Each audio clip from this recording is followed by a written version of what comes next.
নলবাৰীত অসমী ভোগালী মেলা আহি পালে অসমীয়াৰ ভোগৰ উৎসৱ ভোগালী বিহু।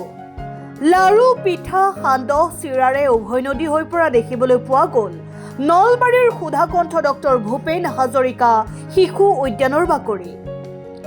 অসম ৰাজ্যিক গ্ৰামীণ জীৱিকা অভিযান নলবাৰী জিলাৰ উদ্যোগত অনুষ্ঠিত কৰা অসমী ভোগালী মেলা 2025 শুকুৰবাৰে আবেলি উদ্বোধন কৰে নলবাৰী জিলাৰ আয়ুক্ত বৰ্ণালী ডেকাই।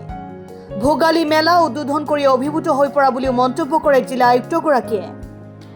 ASRLMৰ জিলা কাৰিকৰী বিশেষজ্ঞ অভিজিত কুমাৰ দাসে হাত ধৰা আৰু অসম ৰাজ্যিক গ্ৰামীণ জীৱিকা অভিযান নলবাৰীৰ অন্তৰ্গত আত্মসহায়ক গোটৰ সদস্যসকলৰ অৰ্ধশতাধিক বিপণীয়ে অংশগ্ৰহণ কৰা ভোগালী মেলাখনত নলবাৰীৰ জিলা প্ৰকল্প প্ৰবন্ধক শংখপ্ৰবাল শাণ্ডিল্য, জিলা তথ্য প্ৰযুক্তি প্ৰবন্ধক চিন্তুমণি ডেকা, খণ্ড সমন্বয়সকলৰ লগতে বিভিন্ন বিভাগৰ সখীসকল উপস্থিত থাকে।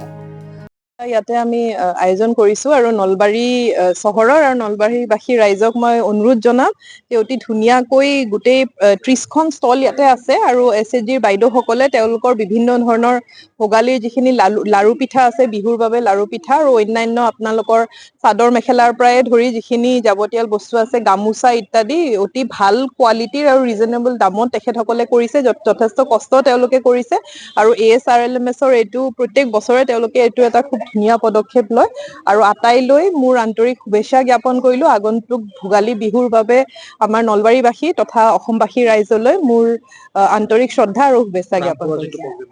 আজি দুটা প্ৰগ্ৰাম আছিলে। এইটো অসমৰ ভিতৰতে প্ৰথম যে আমাৰ MGNREGৰ অধীনত প্ৰথমটি CLFৰ অফিচ দৌলাশালত আজি মুকলি কৰা হৈছে আৰু এইটো এনেধৰণে পৰিকল্পনাটো হৈছে আৰু এনেধৰণেই তেওঁলোকে কৰিছে যে কাৰ্যালয়টো থাকিব আৰু লগতে সভাগৃহটো যথেষ্ট ডাঙৰকৈ ৰখা হৈছে, য'ত 250 লোকে সেই কাৰ্যালয়টোকে আমি সভাগৃহৰ হিচাপেও আমি সেইটো পৰিণত কৰিব পাৰিম।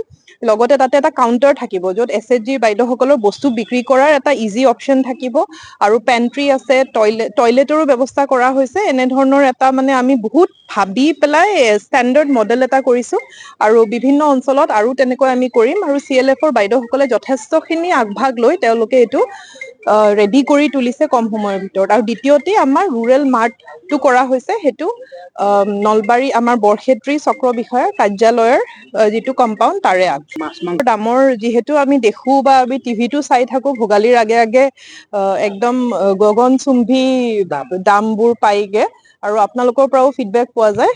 তো আমি নিৰ্দেশনা এটা পাইছিলো যে মাছৰ দামটো ফিক্স কৰিব লাগে আৰু সেই মৰ্মে আমি এটা কমিটি টাস্ক ফ'ৰ্চ এটা কৰি দিছো য'ত আমাৰ ফিচাৰী অফিচাৰ আছে, ADC এগৰাকী আছে, চাৰ্কল অফিচাৰ্ছখিনি আছে। তেওঁলোকে গৈ পেলাই যাতে এটা ৰিজনেবল দাম ফিক্স হয়, যে খুব বেছি দামো নহয় আৰু যিসকলে বিক্ৰী কৰিব তেওঁলোকৰো এটা নিৰ্দিষ্ট এটা মাৰ্জিন থাকে, সেইখিনি গোটেইখিনি কৰি আমি যিখিনি আমাৰ মাৰ্কেট আছে 14খনমান আছে, মাৰ্কেটখিনিত ৰেটটো আমি ফিক্স কৰি দি আছো। সেইটো এতিয়া তেওঁলোকে গোটেইটো চাই আজি বা কালিৰ ভিতৰত কৰি দিব। News desk report Assam time. ঘৰত আনন্দ আৰু সম্পৰ্কৰ চমক বজাই ৰাখিবলৈ জৰুৰী হৈছে সকলো আনন্দময় মুহূৰ্তত মৰমৰ উপহাৰ দিয়াটো। সেইবাবে মধুশ্ৰী জুৱেলাৰ্ছে আনিছে সকলো ৰঙীন ক্ষণৰ বাবে বিশেষ গহনা। হীৰাৰে হওক, সোণৰে হওক বা ৰূপৰে হওক, শ্ৰেষ্ঠ ডিজাইনছ আৰু হলমাৰ্কযুক্ত গহনাই ৰাখে সম্পৰ্কক নিখুঁত। তেনেহ'লে আজিয়ে আনক আনন্দ মধুশ্ৰী জুৱেলাৰ্ছৰ সৈতে। যোগাযোগ কৰক 7002800341 নাইবা ভিজিট কৰক LNB ৰোড, নলবাৰী, অসম।